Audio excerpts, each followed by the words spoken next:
नमस्ते साथीहरू, आज म मुसुरोको दाल बनाउँदै छु। साधारण तरिकाले बनाएको यो मुसुरोको दालमा लसुनले झान्यो भने साह्रै नै मिठो हुन्छ। मैले 1 कप दाल लिएँ र यसलाई दाल पखाल्ने भाँडामा खनाएँ। पकाउनुभन्दा पहिले यसलाई सफा पानीले पखाल्नुपर्छ। भिडियोमा देखाए जस्तै गरेर सफा पानीले पखाल्ने।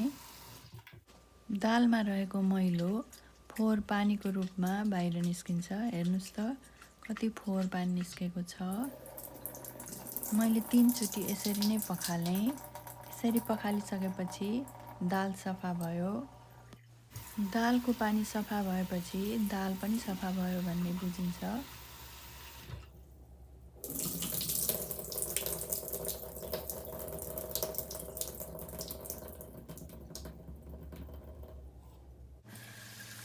अब दाल सफा भयो।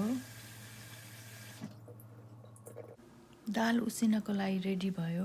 म इन्स्ट्यान्ट पटमा दाल पकाउँदै छु। अघि पखालेको दाल इन्स्ट्यान्ट पटमा हालेँ।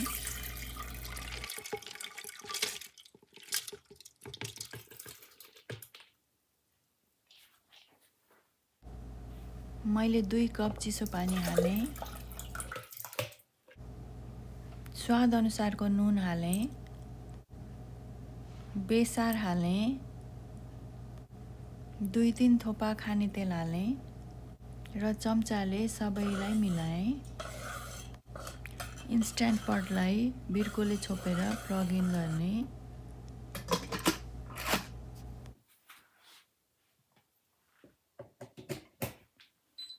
इन्स्ट्यान्ट पटलाई प्रेसर कुक अप्सनमा 8 मिनेट राख्ने। इन्स्ट्यान्ट पट अन भयो।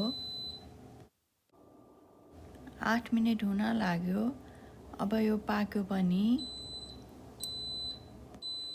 यो पाकिसक्यो। यसलाई अफ गरेँ। अब दाल झान्नको लागि हामीले तयारी गरौँ। यसको लागि जिरा, तेजपत्ता र लसुन चाहिन्छ। मन पर्छ भने घिउ पनि हाल्न सकिन्छ। झान्नको लागि एउटा सानो प्यानमा तेल तताउने। तेल तातेपछि जिरा हाल्ने। जिरा फुरिसकेपछि लसुन पनि हाल्ने। जिरा फुर्यो। अब लसुन हाल्ने। अघि मसिनो पारेर काटेको लसुन हाल्ने। बिस्तारै चलाउने।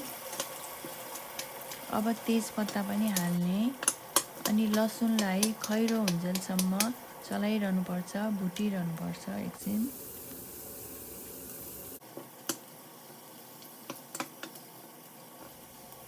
यतिको खैरो भएपछि यो तयार भयो। अब उसिनेको दाल खोलेर हेरौँ। यो यस्तो देखिन्छ। कति मजाको देखिएको छ।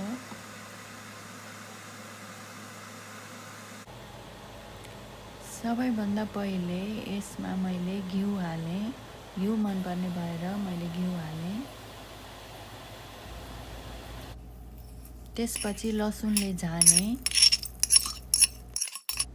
मजाले चम्चाले चलाएँ।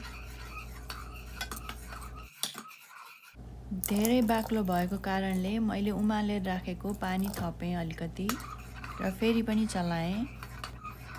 मुसुरोको दाल रेडी भयो खानको लागि। आहा, कति मिठो मुसुरोको दाल। यसलाई चाहिँ भातसँग खान सकिन्छ, रोटीसँग पनि खान सकिन्छ, त्यत्तिकै सुपको रूपमा पिउन पनि सकिन्छ। Thank you. भिडियो पुरै हेरिदिनु भएकोमा धेरै धेरै धेरै धन्यवाद।